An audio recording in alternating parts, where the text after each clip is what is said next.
Last week on Everybody Has a Podcast. Today on Sally Jesse Ryan. Sally Jesse Ryan, my name's Scarlett, and I don't give a fuck. I'm 14, I smoke weed, I steal cars, and I'm a member of 4 gangs, and my daddy don't get it. What he don't get is he ain't the boss of me. Today on Sally Jesse Ryan. Hi, and welcome to another episode of Sally Jesse Ryan. I'm Sally Jesse Ryan. Today we have little Scarlett and her father, Jonathan. How are you? Hey, Sally Jesse Ryan. How's it going? Jonathan, it looks like you've struggled with Scarlett here. Yeah, Sally Jesse Ryan, I'm really out of options here. You're my only hope, but she's totally out of control. The other day I found her in my tool shed, and she was just hitting my valuables with a hammer. And when I went in there, she told me to back the fuck off. I don't know what else to do. All right, well, let's go ahead and bring her out. Let's bring out Scarlett. Boo! Whatever, fuck y'all. Scarlett, you have quite a mouth for such a young lady. Well, y'all don't understand. I am in control. I'm the one who is in 4 gangs. And you know what, Daddy? Daddy Jonathan, I was breaking your stuff, and I don't give a fuck. Sally Jesse Ryan, I found condoms in her room, for God's sakes. I mean, what else am I supposed to do? I work 2 jobs. I'm a single father. What else am I supposed to do? Well, Jonathan, normally we'd send you to Dr. Phil, but I have to tell you, tonight we're just going to send little Scarlett to boot camp. Oh, hell no. Fuck that. I ain't going to boot camp. Scarlett. I ain't going to boot camp. Scarlett, watch your mouth. Watch your mouth. Have some respect. Now, You're Scarlett, not my boss. Scarlett? You know, I do have condoms in my room, but I ain't using them because I want to get pregnant. Oh, good God. All right, well, like we said, we're sending Scarlett to boot camp. Let's bring out Big D.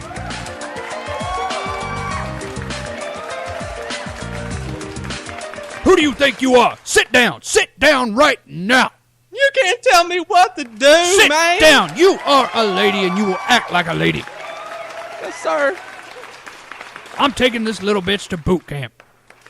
You do it. You teacher, you show her who's boss. Daddy, don't let him take me. I'm in 4 gangs. This guy ain't got nothing on me. This is what you need, Scarlett. I'm doing this because I love you.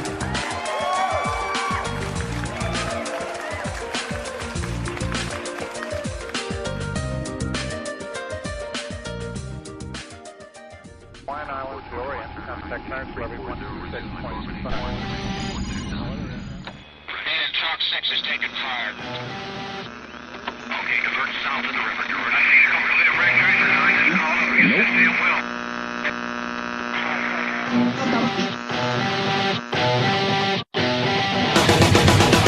Since the dawn of the first age, by the elders it was foretold, a mighty cure that would rise when needed most. Their words would inspire enlightenment among the common. As it was prophesied, it has come to pass. Everybody has a podcast.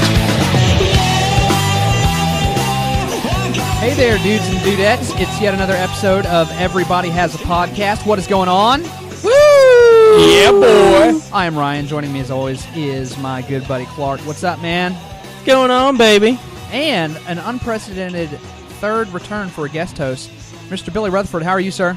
I'm doing great, Ryan. I'm doing great. You know, I couldn't miss the paranormal show, man. Yeah, I was going to say, normally we roll our guest hosts through 2, but when Billy heard we were doing the ghost interview, which we'll talk about that here in a sec, when he heard we're doing the paranormal interview with Texas Ghost and Spirit Intervention, he had to join in. So we figured we'd do him a solid. Yeah, I begged. I'm not ashamed to admit it. It was kind of. He did also bring whiskey, so Yeah, that's yeah. fine. This and is I wore a bikini. This is Everybody Has a Podcast, episode number 11. Check us out on our website, everybodyhasapodcast.com. Check us out on Facebook, facebook.com/everybodyhasapodcast, and also, of course, Twitter, twitter.com/everybodypod. Last thing I want to ask you guys to do, you're in the chat room right now. I know it. I see you there. Do us a favor. There's an Amazon link on our website. Click on that bitch and buy something from Amazon. You don't have to do it today, but I do ask, before you buy anything on Amazon, just click through our link. We get credit for that. It costs you nothing. It's a free way to help our podcast. We get like 4%. I don't know how that works exactly. But help us out, please. And share us with some friends. We'd appreciate it. Lot to do, lot to talk about. We're really excited. We got a great interview tonight, but I wanted to get a few things off our chest. I know we had some stuff to talk about. What's been going on with you guys this week since we last spoke? Well, Ryan, it's pool season, or lake season, or how it's summer for God's sakes in Texas, and you need to be around a body of water, and for most of us, massive amounts of alcohol. Well, my house, I have a pool at the house, and it kind of changes a lot of things about you. Like people randomly, call you and like, "Hey, dude, what's up?" Is it I'm in town. Is it like having a truck when people need to move? Yeah, that's exactly. People are your best friend at that point. Yeah, it's totally cool though. I'm a more the merrier kind of guy. You guys know that. I'm down, for people to come over. Do a lot of drinking on weeknights as people drop by. But kind of the pressure. I'm a big dude, and I'm kind of hairy, and there's some manscaping that you have to do, because you never really know who's just going to pop in. Not that I'm trying to impress anybody, because I'm happily married. But you don't want to look like you're in a fleece sweater, while you're splashing around the pool. Yeah. Well, for me, it's my contention that if you're going to be a 6 out of 10, you be the best goddamn 6 out of 10 you could be. Yeah, I'm still trying to get over 5, but man, I'm striving for that 6. Well, like the one time, like it's always the guy, like your friends are always like coming by themselves, and they might bring a case of beer, but it's like the one time you don't like shave and like you're hungover as fuck and you're just sweating and you've had diarrhea all day. That's when everybody's like, "Hey man, I've got like 4 of my cousins. Yeah. They're real hot," and like, of course I can't bang them, but I'm gonna bring them. Yeah. Well, and the thing I kind of get run into too is, you jump in the pool for a quick dip, and then somebody shows up, and it, a 30, 45-minute swim session turns into like 8 hours of binge drinking in the pool, and it's basically recreating like a frat party. And my problem is I have a hard time reapplying sunblock. I have Irish blood in me. Half Irish, half Italian. So I do actually tan at some point, but I burn real bad at first. So I'll put sunblock on before I jump in, but then I'll get in and, you're pounding beers, and then there's always that person that's like, "Oh, good God, you need to put on sunscreen." And I'll do it. I'll reapply, but it's awkward to ask somebody else, "Hey, can you get my back?" I don't want to like walk over to Clark and be like, "Hey, Clark, can you rub some lotion on me?" I'd be like, "Yeah, dude, where's your hairbrush at?" Like, so basically, like I have this weird like sunburn now where I look like a petroglyph and like an old like Mayan cliff, because like a half, like I'm like 3-tone, like I've got, you can see hand marks where I like half-ass put it on and everything. So that's a negative part of it. But I was thinking too, pool etiquette. Pool etiquette is something I think is important that we cover. Kind of my point of view on the pool etiquette is when you come over to somebody else's pool and at least get out and pretend you're peeing a couple times. Yeah. I mean, I know you're going to pee in the pool. Everyone does, but at least get out a couple times. At least, just for the other people around the pool. Clark, what are some other pool etiquette things you think? I'm sure you've been to a public pool before. Well, okay, so I have this problem where, like, sure, I'm a bigger guy, but I'm also kind of short, which means I don't touch the bottom a whole lot. So whenever other people swim past me, I just kind of go with the current, and so the current behind them. So it looks like I'm like starting to like swim uncomfortably close behind somebody. I'm trying to get away. It's just not working. So like people are like look behind them. I'm like up there like dry humping their back. It's like I don't mean to. I've got a beer in one hand. I'm literally swimming with like one hand. Like I'm trying to get away. So if you're a short person, grab onto a side. If nothing else, just not to appear creepy. It's like that scene in Titanic when the ship's going down and it's sucking people underneath. It's exactly what happens. Yeah, well, every time to me. Your raging erection doesn't help anything. That doesn't help. Or the fact that he's tweaking his nipples the whole time. How about you, Ryan? What are some pool etiquette things that you like to observe? That's a good question, man. I don't pool too often. I mean to all the time. Number one, if you go up to go get a beer, you gotta make sure everybody else is good. You gotta at least bring a couple back for everybody else. I think whether they ask for it or not, go ahead and bring 2 or 3 back because they're gonna get opened. I agree. I totally agree, man. Good on you for that. Probably my biggest pet peeve right now is we play a lot of pool volleyball, and my pool is like 3.5 feet in the shallow end and like 5.5 feet in the deep end. I never get invited for pool volleyball because I'm 5'4". Well, the men play the deep end, Clark. Like you're gonna have to learn how to tread water. I'll take the girls' team. It's fine. But what kills me is like somebody will knock the ball out of the pool, and I've got a couple of them, but it'll like roll, into my yard where who knows, like in the grass, what's lying down there. If you knock it out, I mean, we do the knot it, you put your thumb to your forehead and you close your fingers like you used to do as a kid when somebody passed gas. We do that, but if you knock it out, go get it. I mean, that's just the way it should be. What do you guys think? I mean, oh yeah. So I have a question. How many pool type situations have you guys gotten into where boobies made a display after it's all said and done? You don't have to answer this, Bill. No, Bill, before you're a married man. My wife is a fan of the show now, which is a good thing and a bad thing. Oh, it's a horrible thing. No, but BT before my wife, I'll say it. Yeah, there was some occasions. I'm a big dude and I've got some pretty hefty friends. So I mean, hell, some of those guys are B cups by themselves, so those count. Well, here's the thing: is if any man is wearing a white T-shirt in the pool, you're not seeing tits that day. Like everybody's going to be splaying it loud and proud before she'll just make it happen. That's very intriguing. I'm not in the pool enough to really think of rules, but these all actually do sound legit. I mean, Bill, you would be the master. I think you need to draft. Maybe we'll go to Hobby Lobby, and that'll be your birthday. We'll get you like a little thing made up, a little cute thing with all your rules. Well, okay, so I mean, I think I'm a pretty, decently suave guy. I know how to talk, and I'm not a bad-looking dude. Everybody can admit the beard is beautiful. It feels beautiful on the back of my neck. Ryan, you need to grow a beard, by the way. Yeah. 2/3 of us have a pretty gnarly beard. I definitely, I've seen 3 or 4 sets of cans, not 3 or 4 independent cans. So I mean, it's not that difficult, but man, you got to make sure you're in the right surroundings with the right people. Yeah, and that's okay. It has to. You have to get like 4 or 5 things have to fall into place. I understand before random gaggle of girls, will take their tops off. Yeah. Well, and I think another risk you run into when you invite people over, sometimes some of your single friends will come over and some of your married friends come over, and you have your married friend and his wife, and she's in a bikini, and and your single friend, it's like that Wi-Fi between guys. You can just tell that that they're inappropriately looking at them, or there's that weird like tension in the pool, and you just want to be like, come on, dude, really? Yeah. It's just the testosterone sometimes isn't soluble. Clark is slowly drifting towards her. I would always at least try to bring normally, and Bill, shut up because I've never done this with you. But everybody else, I would try to bring at least one female. Like, I mean, I'm going to be looking at yours, and you can look at mine. You don't have to like enjoy what you're about to look at because it's going to be hideous what I bring. But as long as there's beers involved and I can make fart jokes, we're good. You're like that guy that comes over and drinks all the craft beers and brings Miller Lite. Yeah, exactly.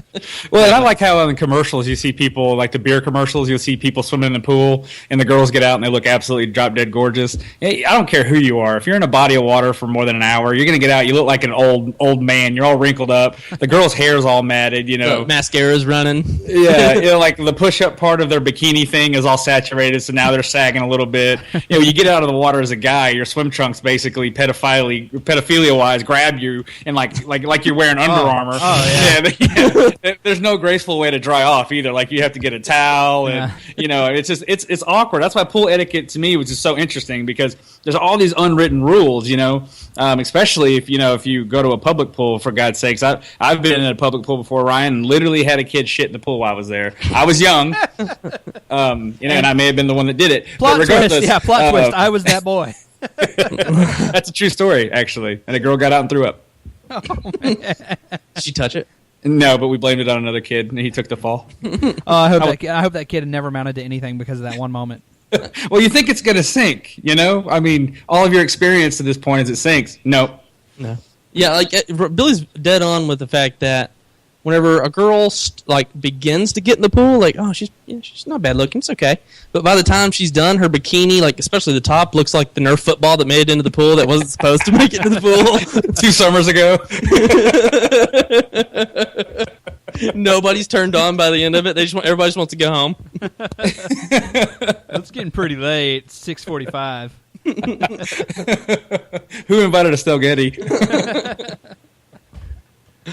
Oh, man. All right. Well, gentlemen, on a totally different note, I wanted to relay some experiences that me and the girlfriend had. It's been a couple weeks now. This was a 2-week trial.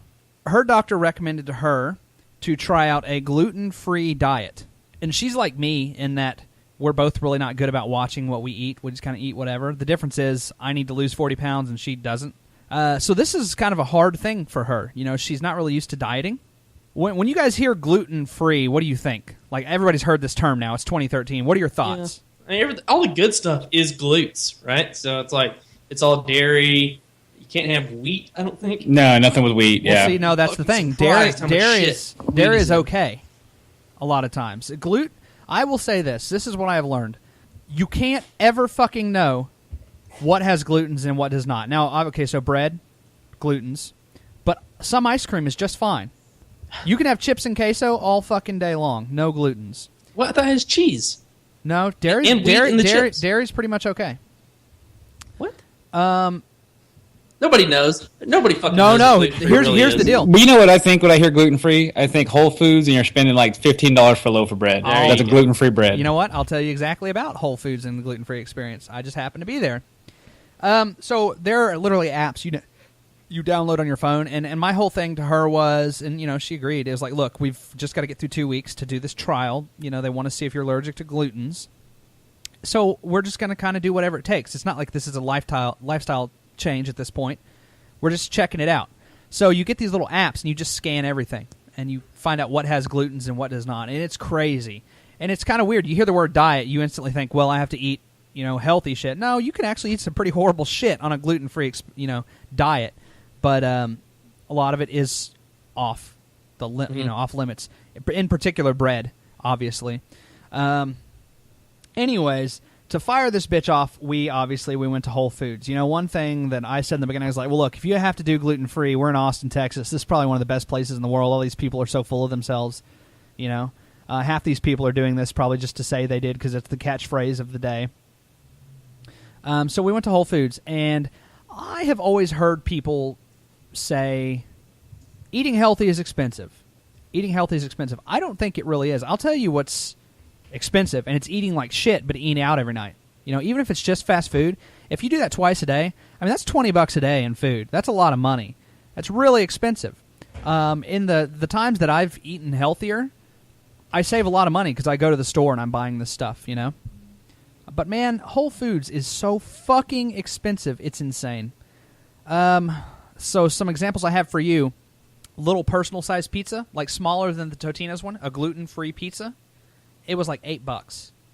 What? Yeah, $8 for a little personal size pizza. A loaf It takes you like, what, 10 seconds to eat it? Yeah, oh yeah, it's little. It's little, dude. Like I said, smaller than those Totino's party pizzas. Your return on investment per bite's shitty. Yeah. So obviously we did gluten-free bread. It's like $6-7 for the loaf, and it's a little loaf. It's not like a Mrs. Baird's loaf. It's a little bitty loaf. Crazy. And of course, this all tastes like ass. We find out later on.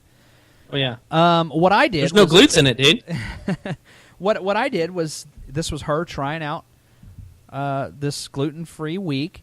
So, you know, I saw a chocolate cake there, and I said, you know what? She loves chocolate. And this was a gluten-free vegan cake. And I told her there was no price on it or anything, but I was like, you know what? I want to buy this. I want to buy this for you, you know, to help you out this week. So obviously she's paying for her groceries, but let me get this for you. Just kind of a nice gesture, you know. And I was like, I knew this was going to be expensive, but whatever. I've got cash. So we get to the register. She pays for like 7 or 8 items of hers. It's literally, I think it was like $60-$70. Insane. And then I get up there with my cake. Now this is not a big cake. This is a littler cake. This is a gluten-free vegan cake. But you're desperate for that cake, right? Right. I mean, or you will be in a day or two. Yeah. This motherfucker was $19. Oh, shit! Oh, my God. $19, dude, for a fucking cake. Did it come with a hangy, too, or what? No. Should have come with 2 handies, double palming it. It looks like it came with a nice order of anal rape for that price. So, I've long story short, we got through the 2 weeks. She was not happy. We went to... Did the blowjob start drying up? Oh, yeah. Oh, big time. No, we went to... the other thing, I was like, well, Wednesday, I'll take you out. You know, we'll go get some food. I was like, once again, we're in Austin, Texas. I know this isn't fun, but we're in a good city. Half these restaurants have a gluten-free menu. You know, this won't be the worst thing in the world. And we go to Texas Roadhouse, and we see that on paper all these things are gluten free, but we get there and they're like, no, none of this is gluten free. It's like you can eat a steak with no seasoning, mashed potatoes with nothing. She's like literally sitting there in the booth like crying because she's 3 days in and she's never had a diet before. She's 3 days in and she thinks like she's gonna get to enjoy herself and have a good fucking meal for once. No, it was a miserable night, man. And it's a lot of strain on my end, like, because you want to be supportive. So my whole thing with her is I'm going to be gluten-free all 2 weeks with you. And what that means, and she knows this, is I'm just going to eat gluten-free with you while we're together. And then I'm going to go sneak a cheeseburger in the truck. I'm going to say I'm taking the trash out. So it's really tough on me too, man. And ultimately, she got through the 2 weeks. She did really good. But I don't think I've ever seen anyone happier in their entire life to figure out that was not the problem. Like, that did not solve the problem. Like, she was so happy to just go be able to eat glutens again. And after this 2 week experiment, I can firmly tell you, no one fucking knows what a gluten is. No one knows if glutens are in anything or not. You just can't tell. Just download a phone app and go off that. It's insane. Certain brands will have glutens of certain different foods. It's fucking crazy. And it makes me hate these. I know that it's the catchword of the day as far as health. I recognize that some people... One of her friends literally does have a gluten allergy. One of her friends has been doing this for 2 years. She had to, and she feels much better, and she's good at it now because she's been doing it for 2 years. But I do believe that it's very much the health catchword of the day, and I hate those people even more. No, it definitely would have turned into a like the movie Heavyweights for me. Like, like he starts knocking on like the posts of the bed and stuff, looking for hollow, and like he pulls it up like there's like a ring of salamis and stuff. Like that would have been me the entire way through. Yeah. So have you guys dabbled with diets at all? I know we're men, we're not supposed to admit it, but no, yeah, I did paleo for a while. And, I mean, lost a lot of weight doing it, but man, god damn it, I just love fucking gross, nasty ass, salty, greasy food. Yeah, it's so fucking good. Yeah. Well, every few years I'll get on a kick and I'll lose a good 40, 50 pounds, and then obviously at least 20, 30 of it comes back. What I've learned is there's no fucking quick fix. There really is no cheat. You need to eat healthy and you need to work out every day. That's it. It's not complicated. Now, it's not easy, but I also found it's not hard, man. You get like 3 or 4 days in, you get momentum, and it's not so bad. You know, what sucks is when you have to go out with your friends, go out to eat and stuff like that. That gets a little tricky. What about you, Bill? You done a... Oh, yeah, absolutely. I did people say the Atkins, but I didn't really do the Atkins. I just basically watched my carbohydrates. And I put a max for 20 grams a day. And the first time I did it, I just basically did it because my dad's a diabetic, right? So I figured it's in the genetics, you know. So I might as well get on, you know, watch the sweets anyway. So I did it. I'm a big dude, you know. I'm about 6'2", around 250, you know, in that range. Well, I got up to about 275 for a while, so I went on it for 6 months. And I got down to 225, man. And I was going to the gym every day because, you know, the thing about working out is you just feel better, and the same thing with eating better. And I would eat chicken breast, and I wasn't just eating raw hamburger every day, so I wasn't eating all red meat. Right. But one thing I did discover though, you know, because I got great results, and I was in the best shape of my life. But the moment I got off of it, man, it just immediately, I started going back to pizza, and I'm a cereal person, man. Cereal is like, I can eat it 3 meals a day. I love cereal. Cinnamon Toast Crunch. I mean, good Lord. It's like crack. But the moment I got off of it, man, it was probably 2 or 3 weeks, and I just started ballooning right back up. So it takes a lot of willpower, but I think Ryan hit the nail right on the head, man. It's just all about, you know, obviously portion control, what you eat, and working out. And you know, I sit in an office all day, you know, so you got to watch what you eat. You know? Well, you anorexic girls take note. If you're looking to drop a couple, this is what I did. This is so unhealthy. I just didn't eat for a few days. No, that works, man. I mean, I went back to eat. Everybody says, "Oh, if you don't eat and then you eat, you're going to balloon back up." I didn't. No, I lost. It depends. I mean, if you go back to 2 weeks of sitting out eating a whole pizza at home, yeah, you're going to balloon back up. Yeah, I mean, I lost like 20 pounds, and I'm like 3 pounds away from being under 200 again. And it's been probably 2 or 3 weeks since I haven't really been eating, and it just hasn't come back. Obviously I'm not eating like Chris Farley on my last day on Earth, right? But you're not eating heroin. Yeah, exactly. But rest in peace. For real. But I didn't eat for a while. I let all that shit flush out of my system, and then I slowly weaned myself back on food. My stomach fucking shrank to where it didn't need a goddamn double meat cheeseburger anymore. It needed half of a single meat and some tater tots, and I was good. And that's kind of what I'm going to start doing, is just intermittent fasting, because it just works for me. I will not count calories. I will maybe work out if I have a workout partner. But, yeah, I can go without eating for a very long time. I have no problem doing that. Yeah, I mean, look, losing weight is purely calories in versus calories out. That's all it is. But I speak from experience here. Before the wedding, the wife went on a crash course diet, and she's gorgeous, the way she is. But she, like a woman, she wanted to lose some weight. Right. And the only thing she changed, guys, was she didn't do fast food, and she stopped drinking sodas. She stopped drinking sodas altogether. She lost 20 pounds in like 4 weeks. Yep. Wow. I don't drink any sodas anymore. Period. Yeah, drop sodas. I've heard that's good. Our first or second episode, we had Brad from Be Fit. We probably need to get him back. This has been a segment with Be Fit with everybody on the podcast. Yeah. Yeah. Fucking 3 fat guys telling everybody how to lose weight. I'm Big Bone Ryan.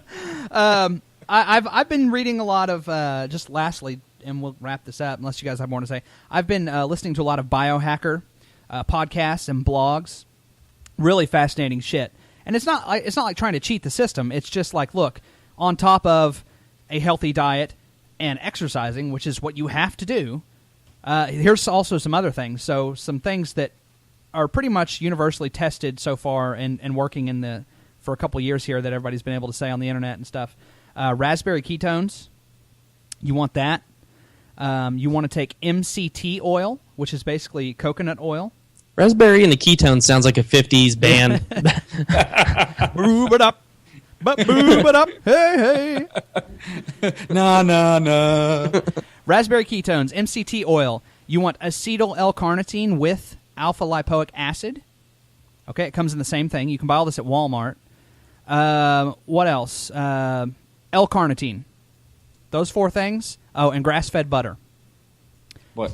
Grass-fed butter? Yeah, you want butter, which sounds fattening, and it is. But if you get grass-fed butter, supposedly it kicks your metabolism into super fucking overdrive. I've got Country Crock right there. We can just go in my backyard. That's for lathering us up. I made a low-carb pizza, right, dog? Yeah. And my low-carb kick. And it turned out real good, but I had to use like a flaxseed butter cheese mixture for the crust. Right. So I go buy all this flaxseed, and I don't know where the hell where it was. So I had to walk into HEB. Hey, where's your flaxseed? And the guy's looking at me in the health section, kind of like, yeah, buddy, you're a jogger, So I buy it. I don't pay any attention to it at all. I make it. I overeat the suggested serving, which is probably the issue right there. Yeah. But immediately, like, my stomach starts just going nuts, right?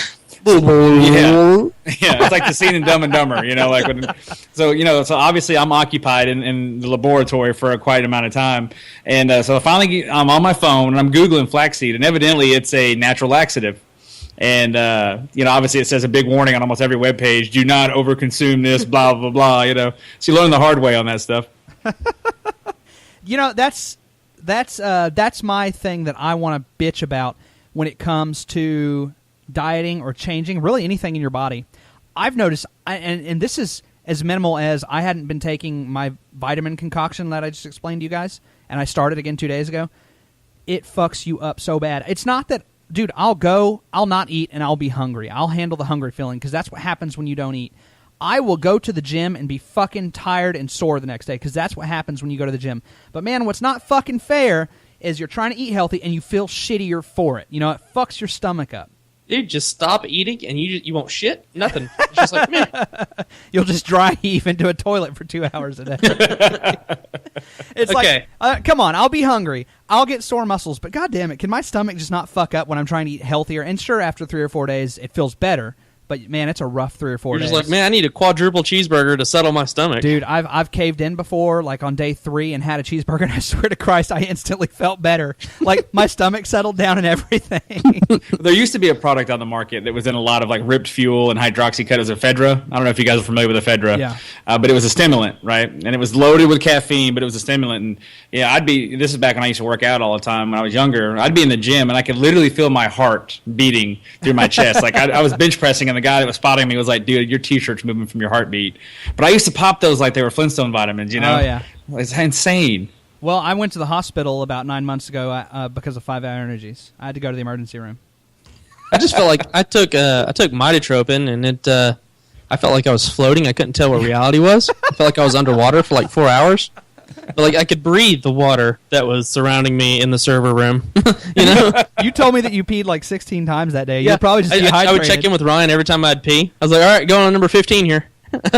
If you ever look what's in like the Monster Energies, that shit is so bad for you. All the stuff that's in there, it's terrible for you, man. Well, and you Monster see is a that bunch it's of the sugar. in chic thing to do. Like my nephew's 13, right? And he wears all like the motocross hats, and he's really into the like the X Games kind of stuff. And man, he's like his mom won't allow it, but every time we get away, he's like, "Hey, Uncle Bill, man, can you get a Monster Energy? Can we get a Monster?" It's almost Tastes like shit. I know. Like I want him to ask me for a beer. You know, I'm like, I know you're only 13. At least ask me for something worth it. Yeah. Here's a porno mag and a beer. Now shut the fuck up. You're not drinking a Monster in my presence unless you mix some vodka with it. Be a man. All Clark, right, what's been going on with you, Clarkster? If you're a friend of the show, you might know that I have a problem where when I think most people go or they do some kind of coping technique. I drop F-bombs. That just it calms me down, makes me happy. I'm going to go the entire show without cursing. I don't think you can do it. I think you've probably already broken it and we weren't paying attention. Well, after right now, I'm going to go the entire show without cursing. I'm not going to say a single F word. Okay, now to clarify the rules of this game, I can still say things that are offensive, but they cannot be like 4-letter words. Like I can still say rape. I can say things that make me laugh that are not appropriate.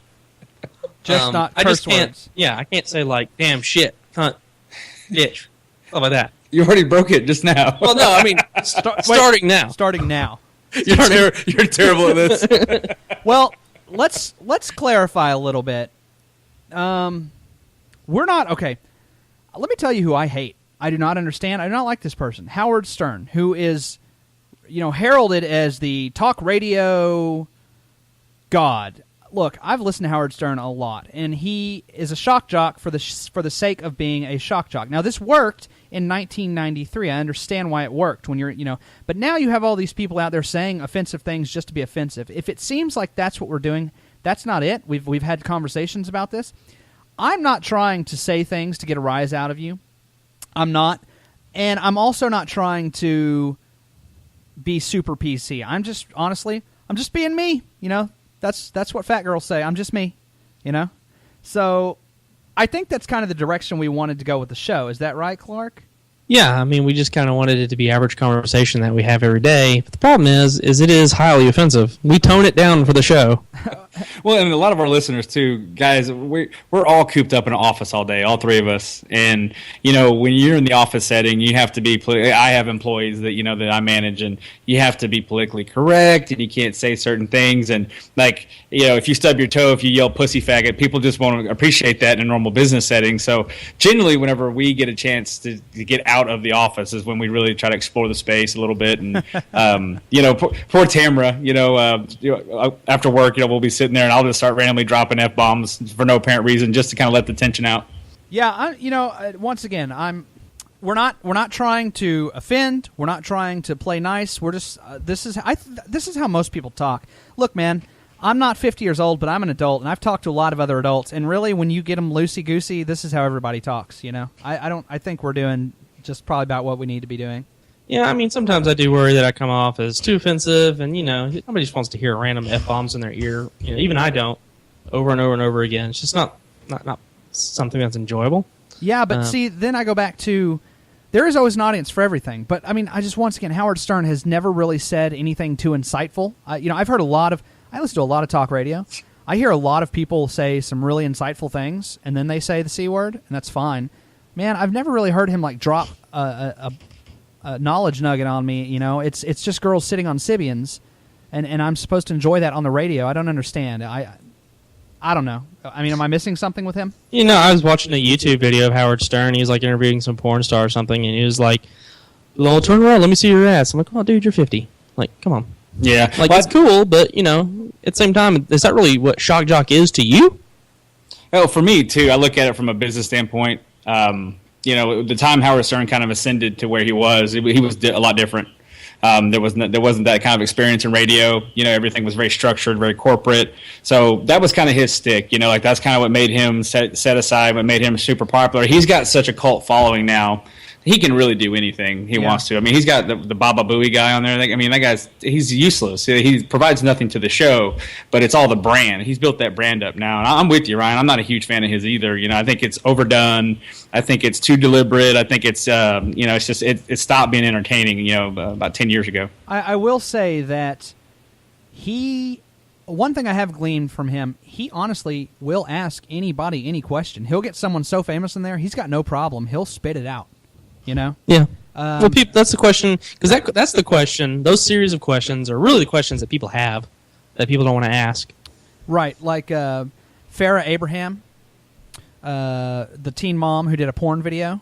He got her to say, I masturbate to my own porn video. No one else would ever ask her that. Like, that's insane. You know?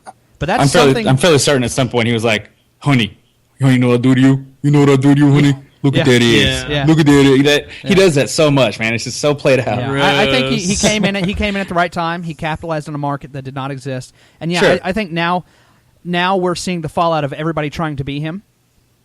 And I hate that people they'll listen to me, and I understand why, but they will interpret me as trying to mimic Stern. You know, when I just have what I consider a real conversation on here, I really hate that because I don't want to be that at all. Yeah, and I think we set ourselves apart a little bit. But at the end of the day, my whole thing is I realize I curse too much, and it doesn't really add any substance to the conversation. So I'm going to try to ease off of it, see what happens. And it's kind of like dieting. Whenever you go without for a really long time, buckle up, because it's going to get bad real quick. And I'm shocked for any of the listeners that don't really know Clark. You know, this is going to be truly a test for him. I think. I just can't. I don't know. I don't mean to doubt you, brother. No, you're doubting me, but I get it. Yeah, it's kind of it would be kind of like a vial of cocaine in Whitney Houston's hotel room. You know, like at some point it's going to be gone. Yeah, Clark, you don't need an expiration date on that vial of cocaine. Clark, if you make it through the rest of this podcast out cursing, sir, I will send you some gluten-free spaghetti noodles. That cost $70. Yeah, you could sell them on eBay for $32, man. So should we do something if maybe the listeners in the chat room can respond a little bit, but can we do something if you do break it, like some kind of wager, something you have to do? What do you think, Ryan? I think that What's the bet? if Clark says a curse word, we spin the wheel of shame on Everybody Has a Podcast, and he has to do the activity that it lands on. It's just all autofellatio, isn't it? Yeah. Break the deal, spin the wheel. Break the deal, spin the wheel. Yeah, I mean, if Well, somebody give me a wager, I'll do it. I don't care. Clark, Dare me. We've got two beautiful ladies who are paranormal investigators. Let's get them on the show, and let's see if you can make it through this interview without cursing. That's not fair. So, guys, I'm super excited about our next guest. Beyond just Amanda Bynes and fart jokes, I really do want to take this podcast and have like some really neat conversations with neat people, different walks of life, and maybe some wives. Who knows? With that being said, we're super, super excited about our next guest. We have from Texas Ghost and Spirit Intervention, we have Sara and Felicia. How are you, ladies? Doing great. Thank you so much for joining us. This is going to be a really exciting conversation. Thanks for having us. We're so excited to be here. So Texas Ghost and Spirit Interventions, based out of Austin, Texas. And I guess the way you guys described it was you're not technically like you would see on the show Ghost Hunters, right? You guys you're not so much interested in the scientific evidence as much as just resolving the problem or kind of what's going on. Is that right? That's correct. Yeah, we were paranormal investigators for quite some time, and we still love that. It's still very cool to work with all that cool stuff and get evidence like that. But we realized that people really do need help, and we'd go into a case and people would call us for help as a paranormal investigator. We go there, get evidence, and say, okay, here's your evidence. Yes, you're haunted. See ya. Oh, okay. Stop by. We realized really quickly that we're just kind of leaving them where they're at. We're not helping them. So we decided to branch off and do this. And it's kind of an intervention. We go in there and we like to say we're helping the living and the dead. Would you guys typically get referred from like an investigation team, or would you typically refer an investigation team? How would that typically play out? Well, it's kind of both, actually. I mean, we get cases through our own website as well as from ghost hunters and paranormal investigators. Gotcha. So I guess we'll kind of start at the beginning here. And once again, please excuse our questions. They might seem ignorant. Well, they are. You are both sensitive. So can you explain what is a sensitive? When did you first realize that you were a sensitive? How does that work?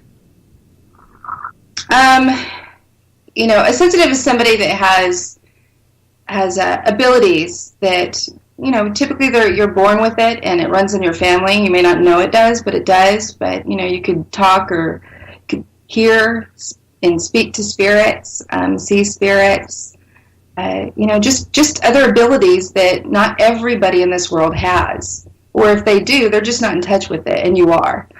As far as me, I realized that I was sensitive when I was probably around 12. And, that's when I realized, ooh, something is different. And, after that, as I grew older, you tend to, your sensitivities tend to heighten just a little bit as you grow. They get more and more because you're involved in society and you're around other people, meeting new people and new experiences.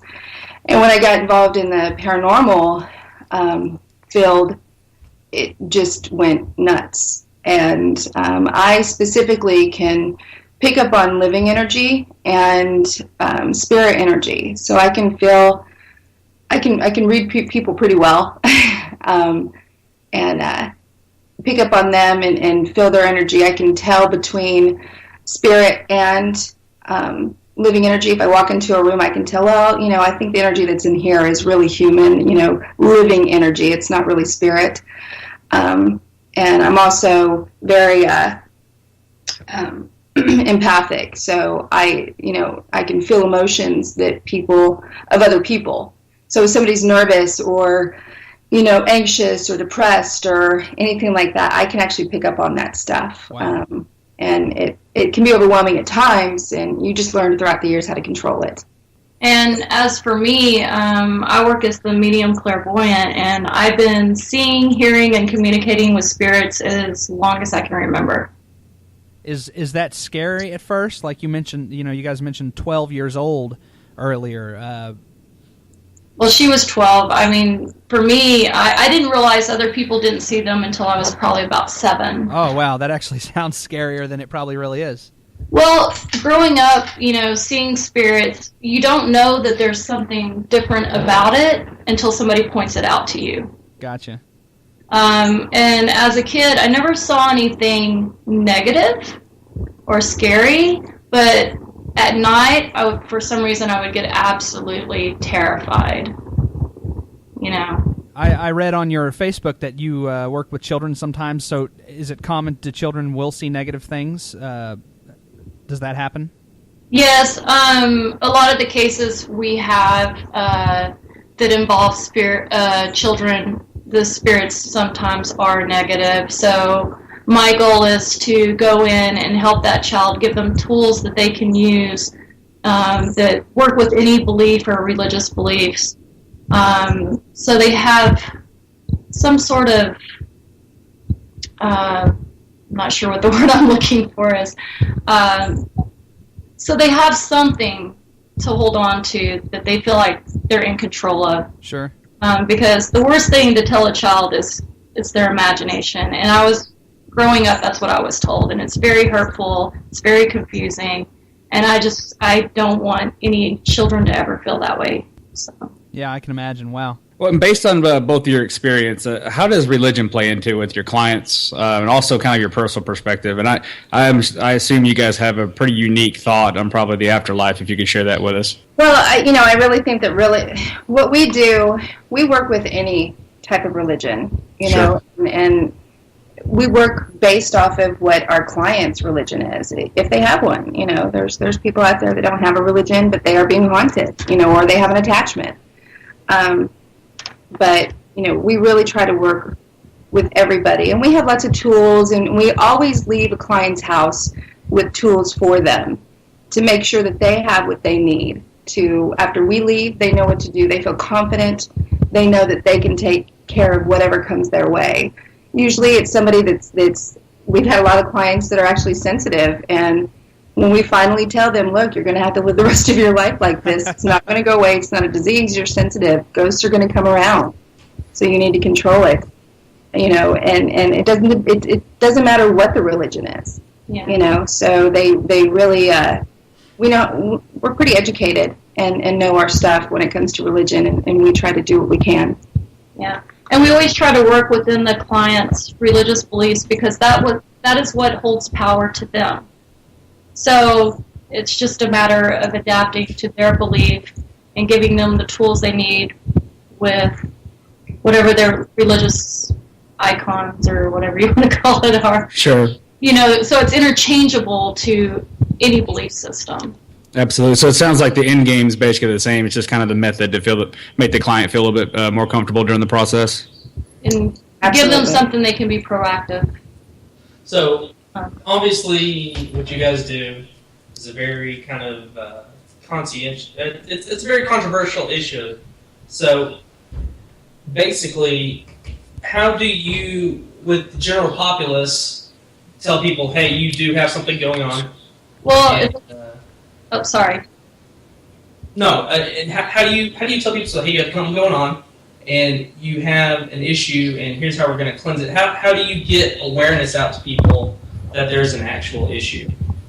Well, if they contact us, they already know there's an issue. We just basically go in, we try to find a logical reason for the activity, and if we cannot find one, then we try to find a spiritual reason. When they come to you, do they use the word ghost, or they just say, hey, I don't know what's going on, or do they use the word spirit? How would they typically come to you, do you think? They really come, they use haunted, or we have a questionnaire that they'll answer, and on there is, do you feel like you have an attachment? And it's a yes or no question, and then they have to add details. Most of the time it's, I think I'm haunted, or I think there's a spirit following me. That's usually, spirit following me is pretty much the most that we get. That's usually what people will say. What is your perspective on, all the people that I hang with, if they don't believe in spirits or ghosts, they're at least open to it. But I know a lot of people that, I would say, and you let me know what you think, I think the majority of the population still does not believe or is not aware. Why do you think that might be? I mean, particularly as we have all this technology turning on now, and we have all this evidence, some of which you guys sent us, which we'll send a link out to here pretty quick. Why do you think the general populace still is like, oh, ghosts, Because they haven't had the experience. Yeah, I think I think it's how people are brought up, how you're raised, and then as you get older, you start having your own views and your own belief system, and your own ways of thinking. And I think it's good that everybody be skeptical. I'm skeptic. Sarah's skeptic. You have to have that part of you.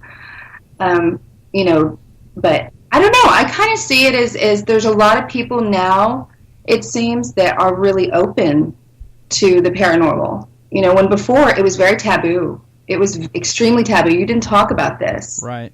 20 years ago, you didn't go hunt for ghosts and put this on TV. This was, you just didn't do that. So I think now it's really a popular thing. People see it on TV and see the TV shows. They see, you can Google ghost hunting, with a zip code, and there's probably 20 or more just in your area, groups out there to help. So I really think that people do believe. Some of them may not want to say they believe, but, and those that don't, I agree with Sarah. I really think that they just haven't had the experience yet. Come with us sometime. Well, and also, I would say at least half of our cases, people will tell us, I didn't believe in this stuff until I moved into this house. Right. We've even been contacted by people that consider themselves atheists, right, to remove entities off of them or possession cases. So it's just, I think it's an experience thing. They just haven't had the experience, so understandable, that they wouldn't believe. It's understandable that they wouldn't believe. It's just amazing whenever you walk into a place and the first thing they think of is, I feel like I'm going crazy. Yeah. I really feel like I have lost my mind. And, they are just so absolutely welcoming to us coming in because we believe them.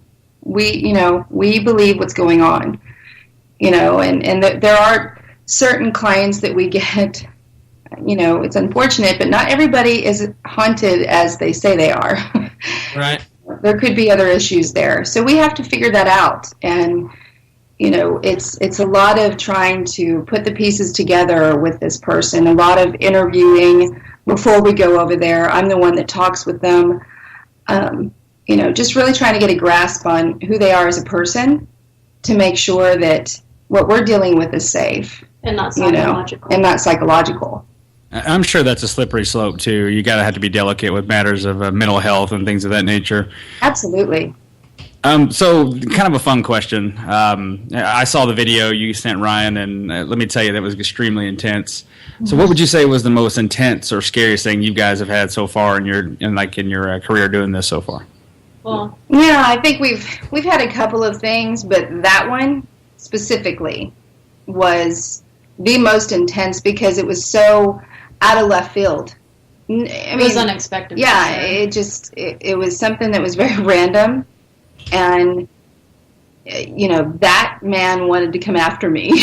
So for the listeners at home, we'll post a link, obviously, but could you I'll, quickly describe kind of what transpired? Because I'm telling you, it's really compelling video. Well, I was communicating with a male spirit who was very dominant and not letting any of the other spirits talk, but yet he wouldn't give up information. So when that happens, a lot of times is what we do. We call it kind of like poking around to hit a sore spot to kind of get them talking, That's similar to provoking? Emotional rise out of them, because if I can pick up on an emotion, I can get information. So I leave Felicia in charge of that because I never know anything about the case we're going on because I don't want to be influenced. So you want to tell them like... As far this specifically, I'll try to be brief. It was very long. This was only just a brief part of the entire walkthrough that we did. But this was just basically trying to communicate with the spirit. She had already picked up on energy there. There were a few spirits that were there. 1 female, 2 male. The 1 male in this specific video that was affecting Sarah was a very angry man. Hated women. He did not like women whatsoever. And at the time, there was only women in the house when we were there. So, our job is to try to kind of peel back layers of an onion, trying to get to the core of it, try to figure out why you're here, deal with it in compassion to try to help this spirit move on. If he's angry, what are you mad about? Maybe we can walk through the process. It's kind of like counseling. You're counseling a spirit, All it goes therapy. Yeah. So when they come to you, is it more of a slow buildup, or is it usually kind of a flood that we kind of saw? It really depends on the spirit and how emotional they are. Because if the emotions are intense, I channel. That means I talk as if I'm them. They don't possess me or anything. However, in that one, lost control. But most of the time, I'm like a radio. I'm just repeating what I'm hearing, But when the emotions are strong, that radio comes alive. Well, it looked like to me, too, it took a pretty serious physical toll on you. Can you kind of elaborate a little bit on kind of the after effects and kind of how that impacts you? I totally had to change underwear. I was traumatized, to be honest. For at least a good week, I could not close my eyes without reliving that moment. I was very traumatized. I felt very violated. I've never in my 42 years had anything like that happen, ever. So, the reason why it happened so quickly was because he wasn't cooperating with us. He wasn't answering our questions. He was just basically cussing us out, telling us it was none of our business, get the hell out of his house, just all that kind of stuff, and finally, I wanted some real answers. We had heard that he had killed his sister and buried her in the backyard. At the time, I thought it was wife, but I thought it was wife. So I asked that question, you know, Mr. Ratliff, did you kill your sister or wife and bury her in the backyard? And then you see what we get. Yeah, he jumped me. It was like so not expected. So It so seems that like to was me you hit a nerve. that was from you Absolutely. channeling him. I to absolutely hit a nerve, It and was- it scarred me for life, really. Yeah, it was like a bomb exploded, and when he took over, I already remember thinking, why am I talking and my body is moving and I'm not doing it? I remember thinking that, and I was so focused on Felicia. I was like, if I get to her, I'm going to hurt her. And I think she was trying to figure out how to take me down without hurting me. I was just looking around trying to think, okay, if she comes at me or he comes at me, how am I going to handle this? You know? Yeah. So it was very emotional because none of us expected it. Yeah. And, you know, he basically violated her body Yeah. and, you know, didn't get permission. Yeah. She didn't. I don't do trans medium stuff, which is letting them use your body. I don't do that. But I knew if I got to her, I could probably pick her up and throw her across the room. I felt so strong. Wow. And I just knew to get the focus off of her and throw him off of me. So when you hear me scream, that is me throwing him off of me. It's called the release scream. We get that a lot in possession and spirit detachment cases. You can't help it. You just scream. So that went from channeling to possession. Is that how we want to phrase that? Well, I didn't even get a chance to channel him. He He just jumped me. How He common jumped me. how common do you guys see possessions? How does that work? Oh gosh, you know, possession is a very, very strong word. Yes, it does happen. It can happen to absolutely anybody, but it's very few and far between. You know, as far as demonic possession, that's very, very few and far between. We really deal with more attachments where there's a spirit that are attached with people, and they immediately go to thinking, oh my God, there's something inside of me, it's demonic. You know, I've taken pictures, I can see myself in the mirror, it's demonic. You know, when really it could be just an inhuman spirit, and doesn't necessarily mean it's nice, but it is an attachment, and it's not necessarily a possession. We haven't really had a whole lot of possession cases. I don't think, No, we've had... I don't think we've had one possession case. Really Not just full attachment. on. Yeah. Well, it would be more of an attachment, and with the attachment, imagine a leech, Right. you know, on someone, but that leech can influence their mind and control them at certain points. It doesn't mean the leech is inside the body, but it's able to manipulate the mind. Would you say a certain group of people might be more susceptible, like people who might be sensitive and don't know it, or things of that nature that draw spirits to them at a more frequent basis?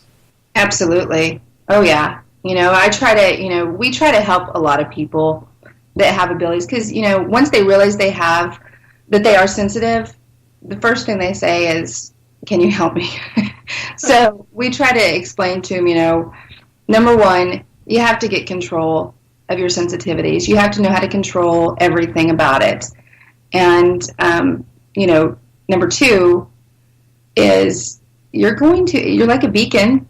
Spirits, you're the one person that they've been looking for. You know, they have a message. They're going to find somebody that can help them with that. Yeah. So they're attracted to sensitives that way, and to help them relay their message, whatever it is. Yeah. Imagine if you're invisible and you finally find the one person that can see you.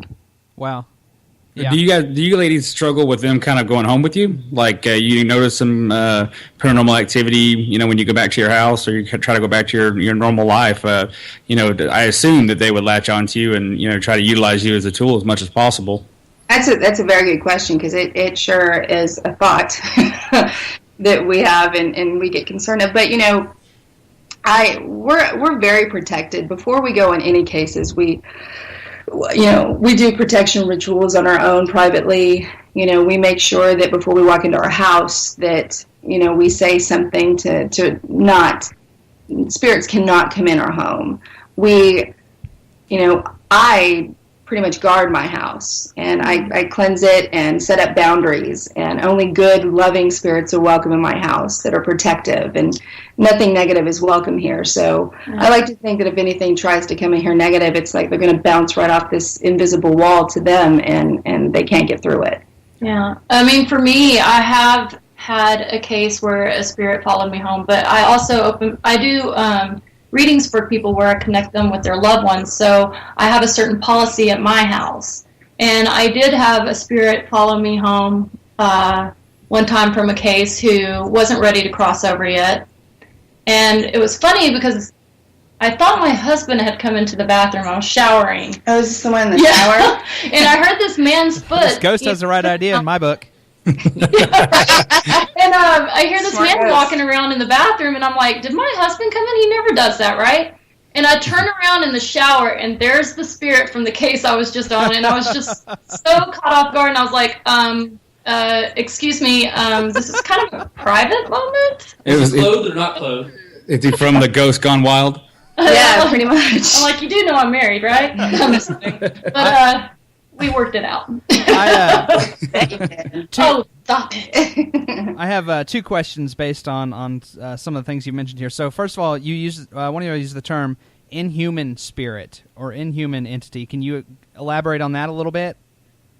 Okay. To me, when I say inhuman spirit, it is a spirit that never has been human. So that could fall into pretty much any category. You know, you got your elementals, you've got your what some people refer to as demons, Rosie O'Donnell. etc. Do what? Rosie O'Donnell. There you go. I believe she's still alive, Clark. But then there's also spirits that we've encountered a couple of times on cases where they are human, but they've been, let's see how I put it. It's hard to put into words.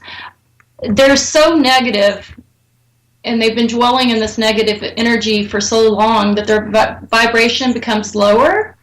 And so they, you know, you can't destroy energy. So it almost alters their energy to where they don't feel human anymore. Wow. It's almost like they've lost a part of themselves that makes them human.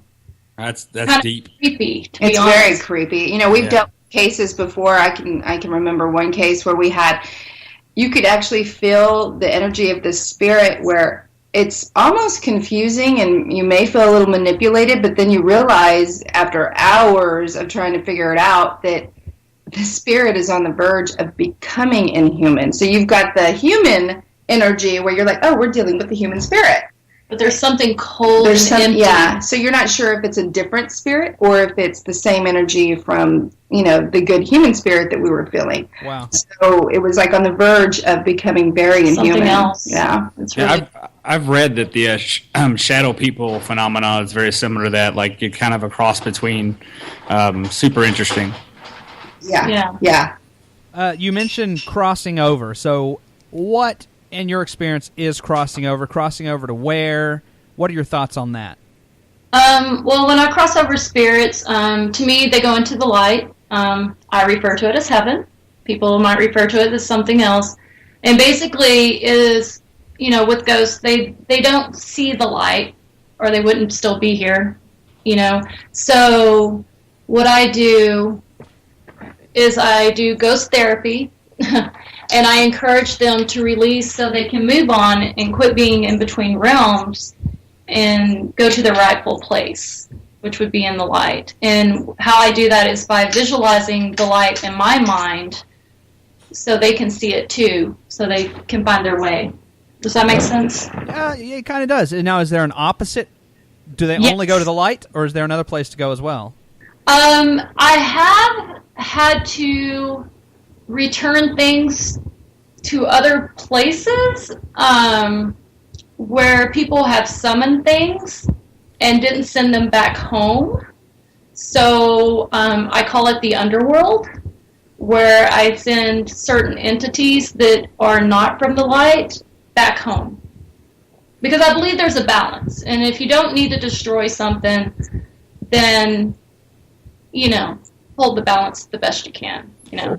Well, I'm sure too, with the popularity of a lot of the mainstream now has accepted the paranormal investigation, and I'm sure there's probably an issue with a lot of people kind of doing it at home, ad hoc, doing EVP sessions or playing with a Ouija board or whatever the case may be. How dangerous is that? I've read and I've heard that you can invite something into your home, half-heartedly, but you feel like when you turn the voice recorder off, that it can, it's like turning an Xbox off, like it's over. But I've read that you can invite things that you're not necessarily trying to bring in, but you can bring in some darker energy.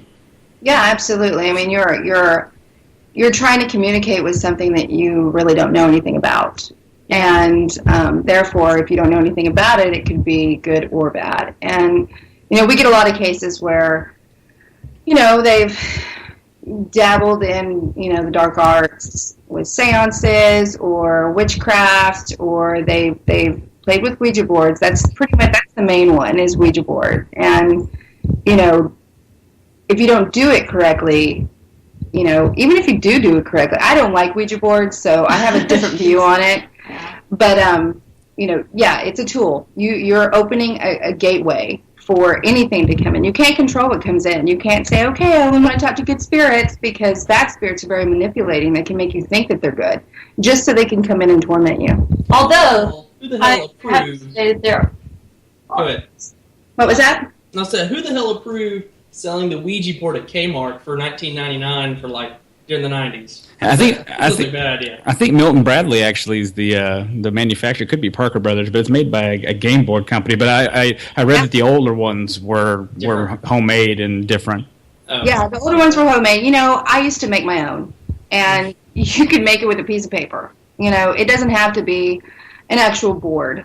So you can make it any way you want. It's however you're using it, it's still a tool. Good spirits want to communicate. So if you're allowing that, they're going to use whatever you're using it for. And bad spirits as well. They want to take over. I think that, just with any tool, if you have the experience and you know how to use it properly, you're going to be fine. But for people who don't know what they're doing and just think it's a game or it's fun, that's where it gets dangerous. So it sounds like to me that you guys kind of deal with a lot of intelligent, I'll use the word haunting, but intelligent paranormal. What's the mix between residual and intelligent? I've read that there's residual hauntings that are just like kind of almost like slideshows that are on a loop that kind of come back and forth, and then obviously you have the intelligent energy that can intellectually interact with you. What's the mix between there? Like, how often do you see one or the other? We can both touch on that. I think I think we deal with more intelligent hauntings because we're able to communicate with a lot of them, and they can communicate back, and which is just phenomenal. It's an amazing thing to be able to connect with another spirit, and they have something to say. There's a reason why they're there. So, we deal with a lot of the intelligent hauntings. We also deal with residual. Yeah, I was going to say, as far as residual, it is, like you said, it's like it's being played back. Once the energy builds, it releases and it plays. It builds back up, releases and plays.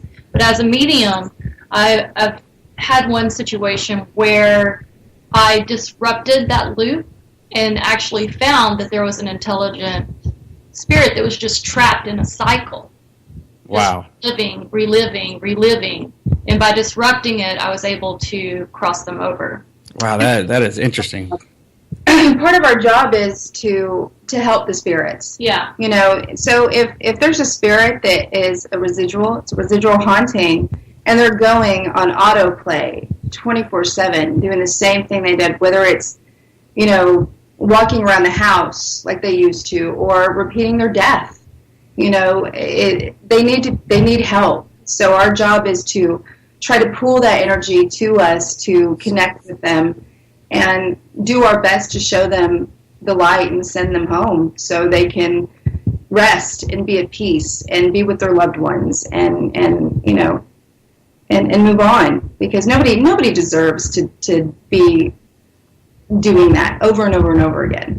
For eternity. For eternity. I think mine would just be like eating pizza rolls and watching the Ricky Lake show. That's maybe different. you got the beer. Yeah, it's not really that scary. It's just really depressing.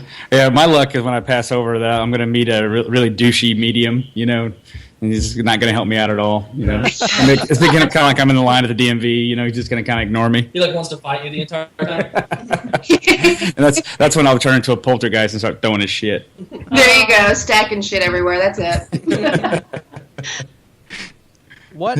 So, and I read on your Facebook, you guys. First of all, if you're listening to this, hi mom. You need to check out these ladies' Facebook. Go ahead and give them a like. Thank you. Thank you. Oh yeah, most definitely. But there's some really neat stories. I guess you guys, as you work your cases, you kind of post what happened there. Facebook.com/Texas Ghost and Spirit Intervention, I believe. Yeah, Is that's that right? it. Yeah. So everybody in the chat room right now, please go give them a like if you haven't already, and if you're listening to this, please do that. I was reading through some of these stories though, and you mentioned talk of different dimensions or realms, and I'm very curious about this, about your thoughts on this. I've heard this, in things I've read or seen. I'm interested in your thoughts. What is this? How does this work? What is a different dimension? Okay, well, let me just say I'm not an expert, but I'm going to base this on my personal experience as a medium and clairvoyant. Okay? So as far as dimensions, to me, I feel, if you're looking at a horizontal line, I feel there's levels going up and there's levels going down. And to me, those are the dimensions. And the higher up the level, the closer to, I'm going to refer to it as the mind of God. And the lower down, obviously, the further away from the mind of God. I'm trying to, it's so hard to put this into words. Is it more of a feeling to you? The color, Yeah. So when I am communicating with spirits, I'm scanning these levels, almost like a radio scanning frequencies. Mm-hmm. So to me, those are the dimensions. Does that make sense? Just the different levels that they operate on, basically. Yes. Well, kind of a follow-up to that. When you say you see them, do you see the frequency? Do you feel the presence, or how does that kind of work? I'm very interested in that. Does it vary from time to time, or how do you guys see them? Well, I don't really see it as much as I feel it, and it's almost like a raise in my vibration and a lowering of my vibration, depending where I'm going. Does that make sense? Sure. Absolutely. What? Because I'm not sure how to explain that. and there are multiple dimensions, right? Is that yeah, how you would describe it? To me, there are layers. So, yes, I couldn't tell you how many layers there are, but I feel the different layers. Based on what level or layer dimension they're currently in, does that change things about how they interact, or is it just kind of all the same? It's just different frequency to pick up on. Wait, I'm sorry. Can you repeat that? I know it's hard, right? Yeah. Depending on does the dimension that they're operating in, does that change things? Does that change how they can affect things on our end? Is there any distinction in the different dimension or level they're operating on, or is it just kind of all the same, just a different? You have to talk to them a little bit differently. Well, it's, Why don't you give them the example of the case that we were on that you actually did scan and you found when you found that entity? Yeah. She did a scanning. We were at a case in where were we? I can't remember. Anyway, we were at we had so many. They all kind of run together after a while. But she was, we were really trying to find this entity or spirit, whatever was there, and we could feel something there, but it was very faint. The energy was extremely faint. But when we would leave, they would experience stuff like flying off the shelves and glasses breaking and being choked, but nothing when we're there, of course, which happens a lot. So anyway, Sarah had she started scanning the levels. And I always start with going up higher, because when I connect people with their loved ones, that crosses over that has crossed over, then they're obviously on a higher vibration. But then I got to a point where I was like, I wonder if I can drop levels. And as soon as I dropped a level lower than what I'm used to being on, I could see the spirit plain as day. Wow. So It's the trying- lower it's the high. lower the level or vibration. It was just flying under my radar because I've never really scanned the lower frequencies because never had to, really. So do the lower levels or vibrations, do those actually mean more, I don't want to use the word evil. Well, but benevolent and malevolent. Yeah. Yes. Benevolent intent? Is that normally how it goes? Yeah, and they're very delusional and they tend to be suffering. You know, they lose a sense of themselves, really.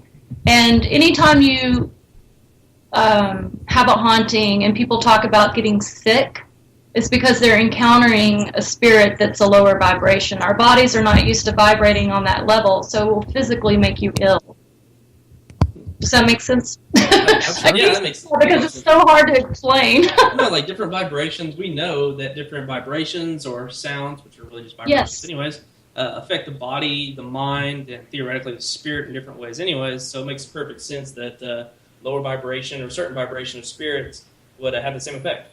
That's right. Yep. Yeah. Well, and so for most of our listeners, probably when they think of paranormal or they think of communicating with some kind of spirit or energy, they probably think of like the Paranormal Activity movies and kind of what pop culture puts out there. Obviously, in that movie, the the Uber demons is kicking everyone's ass. It's basically Ghost Rambo. But how often do they get physical? Is it have you encountered an apparition or an energy level that other than obviously making you feel strange vibration wise, can they get physical? Absolutely. Yeah, they can. If they have enough energy that they've stored up, they can definitely. If they're good or bad or what it is, whatever they are, if they want to get your attention, they'll get your attention. If they're going to pull your hair, I had my hair pulled at the Stanley Hotel when we were just doing this little mock investigation, and we weren't there to do an investigation. It was just me and a bunch of friends, and it wasn't really an investigation. I shouldn't say that. We were taking pictures. We were going in places we shouldn't have been, and we went into this one area. Live Sci-Fi was there and allowed us to go in, and before they started doing their airing of their investigation. So we went down this little cave area, and it was a cave. It was underground, and we started going in there, and I started getting the creeps really quickly, and every hair was standing up. And before I went to turn around to look for my friend because I didn't hear her behind me, and I thought, oh great, I'm in here by myself. As I was turning around, something pulled the hair underneath. I have a lot of hair, and it literally went underneath my hair and pulled my hair underneath my hair, right at my head. Just pulled me back. I remember my head just going back, and at first I thought it was my friend, and then I remembered, wait a minute, it's just me. And that's whenever I said, okay, don't touch me again. I get the point. I'm leaving. So that's when I left, and so. It was trying to get my attention, whether it was good or bad, I don't know. I didn't take time to figure it out. I just knew that it pulled my hair. It wasn't nice. Well, and another question I had kind of follow up on that is a personal anecdote for me. There's some strange things happen at the house I live in, and it's been going on for quite a while, and I always noticed it around the same time at night. It's around 3 a.m. And I've heard all the pop culture stuff about that's the witching hour or whatever they call it. But can you elaborate a little bit on that? Because for me, I'm super interested in it. Obviously, I'm a believer because I'm experiencing things at the house, and I'm not really sure what they are, to be honest with you. But can you kind of elaborate on that? Well, I don't know why that happens, but it is a pattern. I mean, we've noticed it too, and they say it has to do with the location of the moon and, that kind of thing. And just, it has to do with a lot of things, I guess. But I don't really know why in between 3 and 3:30 is really the witching hour. And I'm not really sure why that happens. I don't really have an answer for you for that, But I have noticed it with I've witnessed it with myself. And I've noticed it with other clients that have contacted us. Everything always usually happens at night, but the biggest part of it It starts always around 3 o'clock, 3 to 3:30. See, I never have any. I don't think anything's happening at my house. But I wake up at 3 o'clock in the morning all the time, kind of uneasy, and I go right back to sleep because I'm a lazy bastard. But this is weird because now you say that, I do wake up at 3 o'clock all the time, feeling kind of weird. And there's been a lot of weird things for me, resulting around 3 a.m. I'll share a few things that are happening at the house that have happened in the past. My brother moved in with me for a short period of time, and I had an empty bedroom. And my brother's a big, tough guy. He's a biker, tattooed up. The guy would barely even go in my house unless there was other people there, because he said doors were slamming and all types of stuff. And I wrote it off as he's just messing with me. Well, one day, and this didn't happen at 3 a.m., but one day I'm asleep and I'm taking a nap before work. And I noticed that my door handle was jiggling, like somebody was trying to get into my bedroom. So I jumped up, and I grabbed a weapon because I knew I was the only one home. I opened the door, and there was nothing there, right? So immediately I walked the perimeter of the house, but then I went back and checked my phone, and I'd missed my alarm to go to work. So whatever it was literally, I think, waking me up so I wouldn't be late for work. At least that's how I perceived it, And it's just interesting. That stuff is so interesting to me because, it's clearly a benevolent thing, Yeah. And maybe the reason he was slamming doors because my brother was kind of a douche, So I love him to death, but Well, and a lot of times, a lot of hauntings, a lot of them really are loved ones. For your case, it could have been a loved one or somebody that you knew that had passed on, being like, "Dude, get up." I certainly hope they can't see everything. Let's see. God, there's just so many questions. We could talk to you guys for hours. I know. We could talk for hours. Yeah, this is so freaking interesting to me just because, you guys take it to a new level. You see the stuff on TV and you see a lot of things, TV shows and people are walking around with EMF detectors and doing EVPs and everything. But, you guys make contact and you're really providing a service for both the client and the entity. And that's really unique. The service you guys provide is extremely unique. So I think it's really cool. You guys are doing good work. Well, thank you so much, and that's our intention. Our services are completely free, and we're just there to help. And we learn as we go too. There's nobody. If anybody tells you that they are experts on the paranormal, that they know everything there is to know, that's not true. Nobody can be an expert on the paranormal, even if you are sensitive. So everybody learns as you go, and we teach as we go, and Share. All we're here for is just to help people because we've been haunted. We've had attachments. We know how it feels. And, if you have an investigation and someone goes and does an all-nighter there at your house and, you just feel like they didn't help at all, maybe they made it a little worse, give us a ring, Sure. Contact us on Facebook or go to our website, texasghostandspirit.com, and you can. Right now, we're having some problems with our forms, but my email is on there, so you can always email me, and I will email right back. But that's what we're here for. We're here to help. Awesome. You ladies got time for one more question? Sure. This is the one I've been dying to ask. Do you guys allow guests or visitors to kind of join to be? I'm sure you want to make sure that they're cool, but do you allow that? Because it seems so super interesting to me. Something that I could see people wanting to kind of come along if that was approved. Well, it's a little tricky because a lot of this stuff. You saw the video. Sure. It can be very, very intense, and you have to be on your up and up. So, it depends on what kind of case that we've got. We may take somebody, but we're not really in the in to take anybody on just to come and check it out. It's too dangerous. Yeah, Bill, would you want one of those things following you home? Absolutely, because it can happen. Yeah, It can happen. You'd be surprised, and we would just feel horrible if we brought somebody on that wasn't protected. You have to protect yourself. And we brought somebody on with us to a case, and they came home and called me later and said, "Holy shit, I have a ghost in my house." It's here now. You're just gonna have to make sure that you record all of these and post them that way that we'll link them to our website because I can't that one little snippet I saw was so interesting. I can't wait to see more of your content. We'll put that up on our Facebook, our website as well. And once again, you should be liking these ladies' Facebook page anyways, so we're gonna put links there. A couple real quick questions, then we'll leave you alone here. Lauren Travis in the chat room asks, basically, Are some of these spirits asking for help from you? Do they need you to perform like a certain task for them? Do they need something from you for closure? Has that ever happened? Yes. I have been asked for help. And we actually had something really cool happen a while back, where I had this female spirit show up to my house and give me 2 pages of information. Okay, I got her name, what she wanted to happen. She wanted to be in contact with her son because her daughter couldn't handle it, and all this stuff. And then a few days later, Felicia called me and said, "Oh, I have a friend who thinks their house is haunted, and I hope you don't mind. I told the spirit to come see you." Oh, wow. By the way, I'm like, "Gee, thanks for letting me know." So I give her this information. She goes, "Oh my God, that's the spirit." So the interesting thing about it is that her friend's house, they found 2 boxes of family photos and birth announcements and stuff like that up in the attic that got left behind. Wow. And this woman's spirit came to me, gave me information, and then Felicia and Sherry looked up and found her son.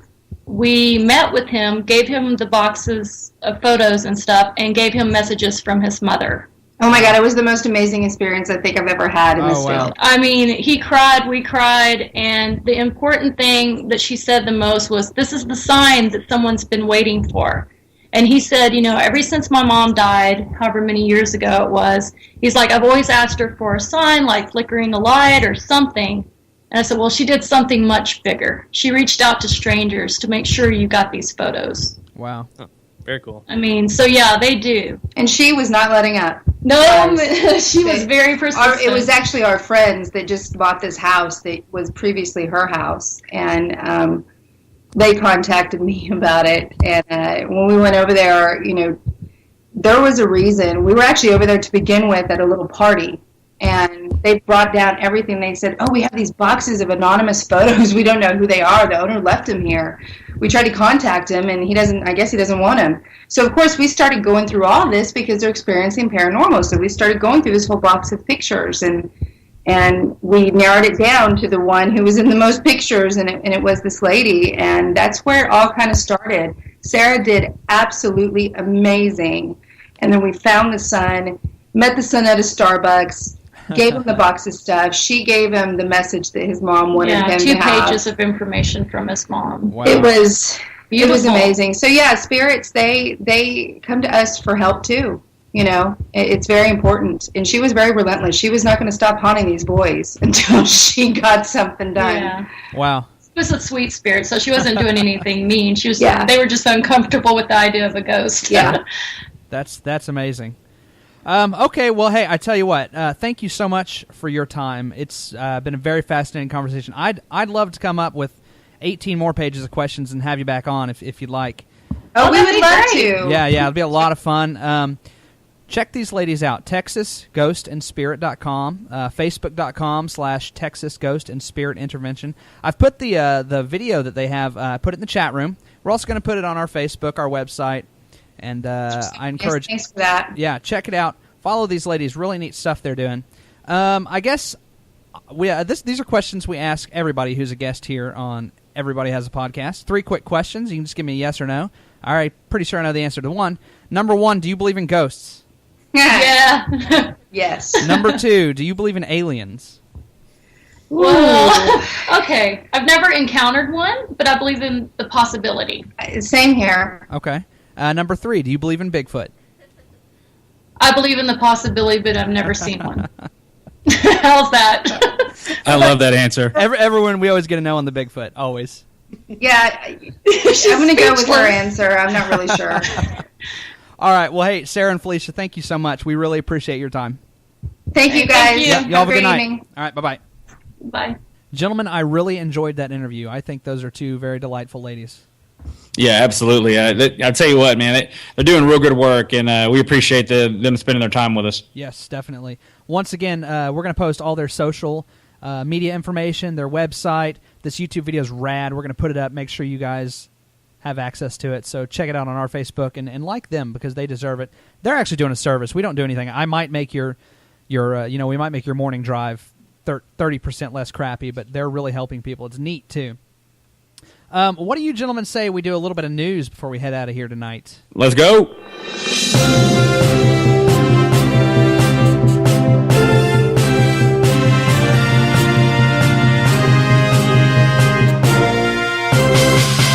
All right, story number 1. This is epic. This is super epic. MTV promises to be about music for an entire half of a day. Oh my God. Just one. MTV, VH1, and CMT sent out a press release this morning announcing that on July 4th, which they're calling Music Independence Day, they will, quote, dedicate their channels exclusively to music. All day long, if by all day long you mean from 6 a.m. to 6 p.m. Eastern and Pacific. What do we think about this? Is TRL still on? No, I don't believe so, Ryan. I don't think TRL's still on, is it? No, dude, it's been, well, with the exception of this Teen Mom stuff that we have been talking about for the past 35 minutes, MTV sucks so bad. No, it is. I remember, this is going to kind of date myself a little bit, but I remember when it literally was all video. Like, it was all video all day, and every now and then you would have, like, the Kurt Loder news session, and they would pop in. Yeah. But it was all videos, and that turned me on because this is before the internet. This is how long ago it was. And so, like, if you were going to get turned on to a new band, you either depended on a friend of yours, my older brother, or you would see the video on MTV, Yep. And you're like, oh, that song's badass. Let me go check out that album, Yeah, man, it's super cool. I remember those days. I was younger. But, yeah, man. So, I hate to say this. The downfall, though, of MTV, what we call the downfall. Probably Real World. Absolutely. Because that was a popular show that did not deal with music. I hate to say this. This hurts me. Beavis and Butthead. Yeah. As beautiful as that show was, well, they still showed music, but then there were the clips. And, a 9-year-old me, I wanted to see the clips. Because Beavis and Butthead, it was hilarious, and as a 30-year-old man, it's still hilarious. I hate to say that, but, that show probably caught on. Well, it did. And that's probably what started moving them in the other direction, right? Now, I agree. Isn't VH1 an MTV product?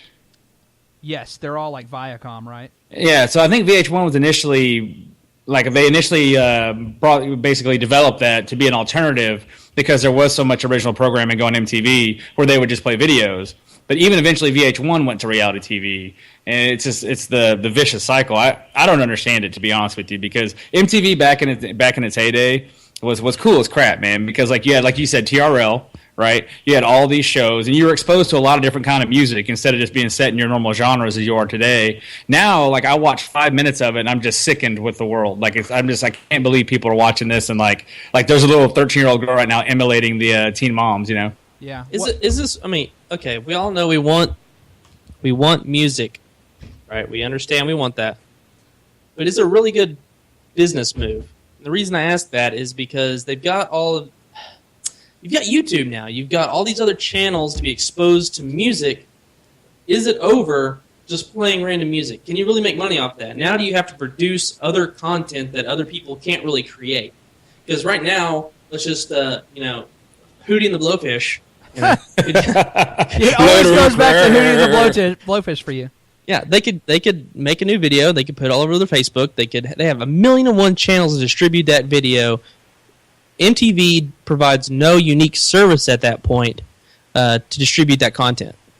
Well, CMT, if anybody watches CMT at all, they have a mix. They have reality shows. They actually feature movies on that channel, but they also, I think every Saturday or Sunday morning, they play a top 40 kind of a countdown kind of thing. And it always seems to be when I'm cleaning up the house or something, I can't find anything else on Drake TV, the 300 channels, you can't find anything. And so I'll just play it, in the background while it's playing. And that seems to be a pretty good product because they have a nice mix. Uncle Waldo in the chat room says, Palladia. Have you guys watched Palladia? I have, yeah, that's good. That's a good channel. And Uncle Waldo's a music guy. Decent live music, epic, awesome videos. He's right. A lot of times when we've had parties in the past, I'll just put it on Palladia. Yeah, I mean, I think you could focus on live music a lot more. That might be a bigger draw, in my opinion. I just don't see music videos making a large comeback any longer. I agree with you, but you and you're right about now they have all these tools to distribute. But you got to understand, man, these tools are no more than 5, 6, 7 years old. MTV hasn't been playing music for a long fucking time before then. Yep. I think they let it go. I bet you if you look at their numbers are higher than ever. But now their target demo is different. It's not the alternative 22-year-old chick. It's the 14-year-old fucking daddy's girl.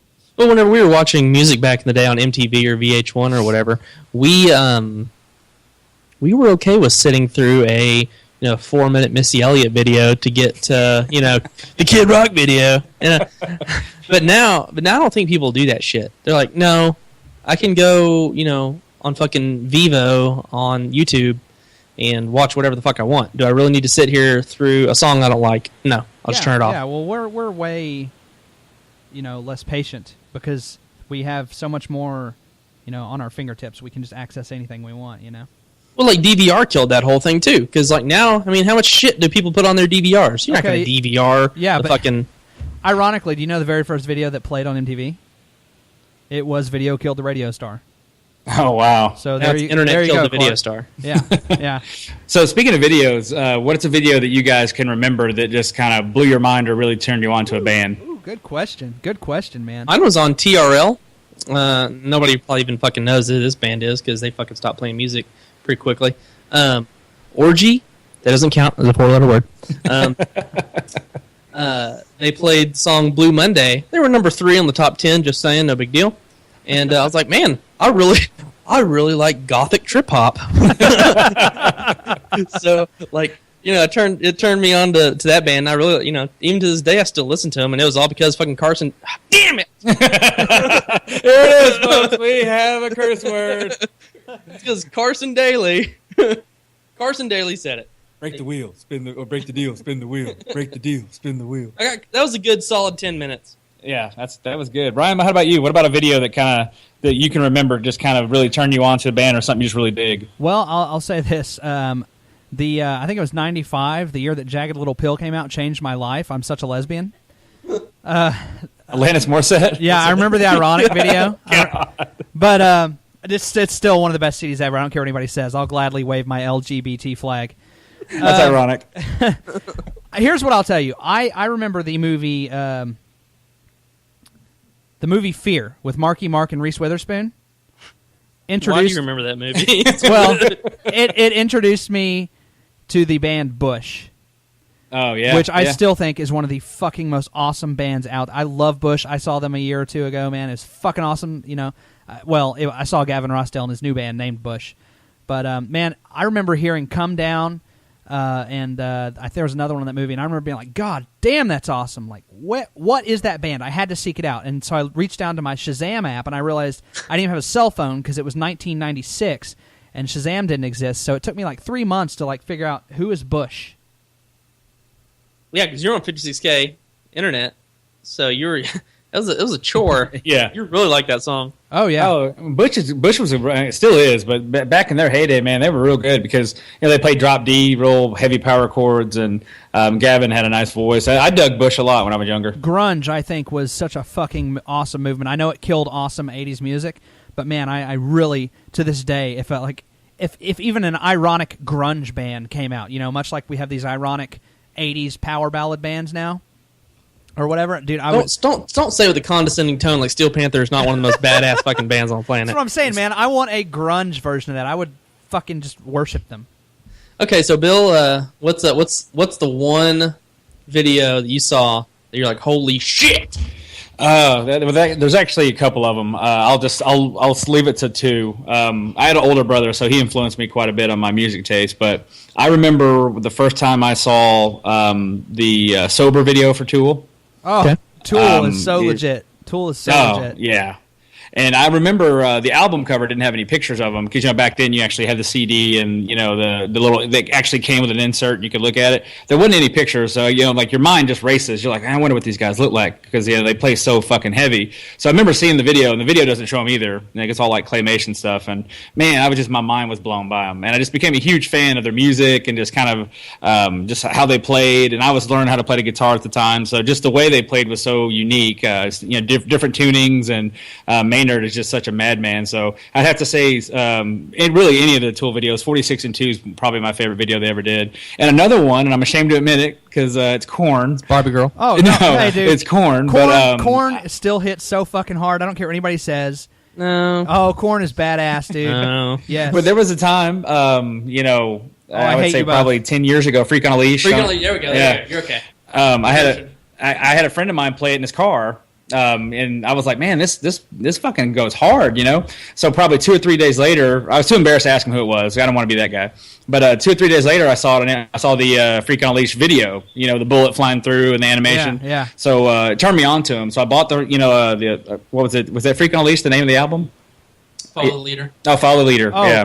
Clark talks a lot of shit about No, their old stuff is tight.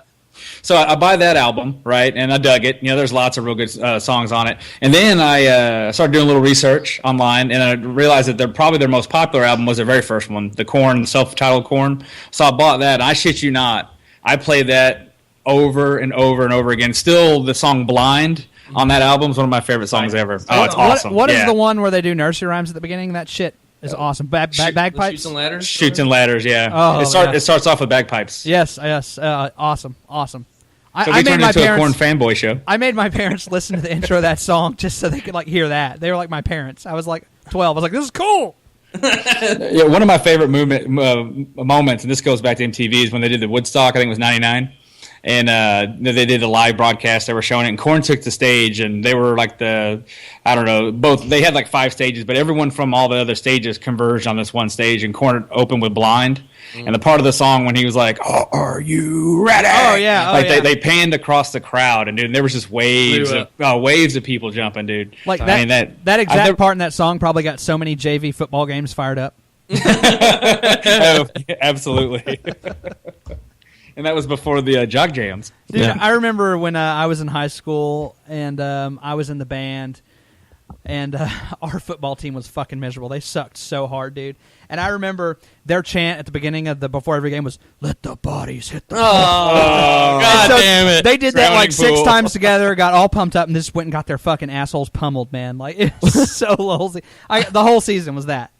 Whenever I played football, like, it was around the time whenever like rap was starting to get really, really, really big, and like metal, like Korn or whatever, if you want to call it metal, was already big. So like 50%, we're all country boys. There's like 10 of us in our class. Like 6th grade is allowed to play junior high football, so we can say 11 man.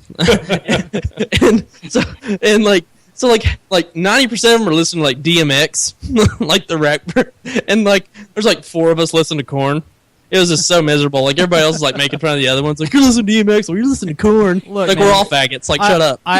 Since we're going down memory lane with the football stuff, I always had a problem with our band, and I think they were actually working against us because, for our listeners that aren't familiar with football, when the team's on offense, you want everything to be as quiet as possible because you do a lot of communication, and when the team's on defense, you make a lot of noise, right? Yeah.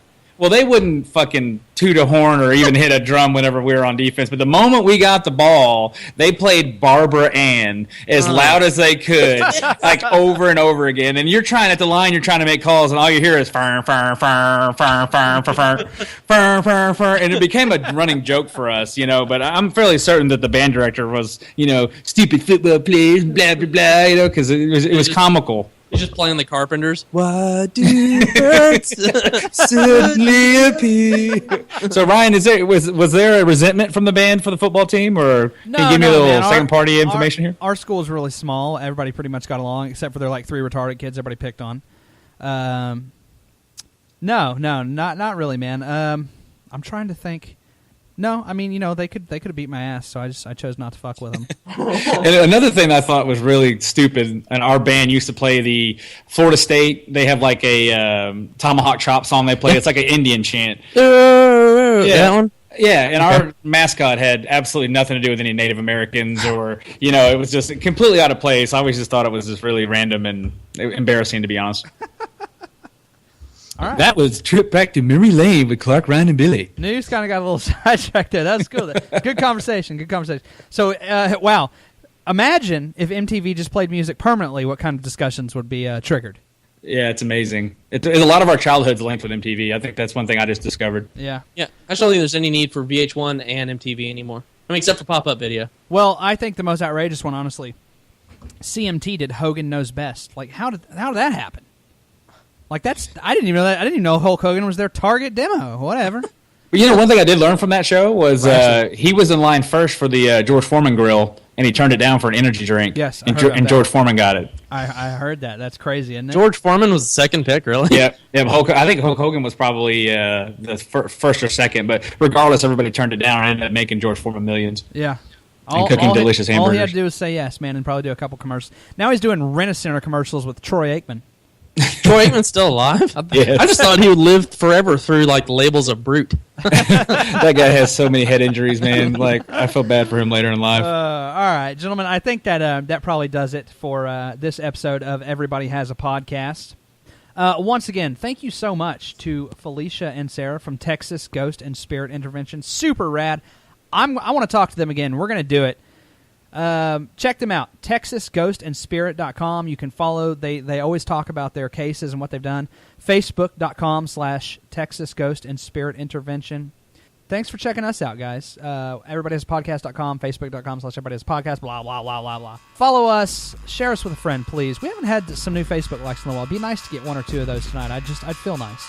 We want to play you guys out with a song from a band.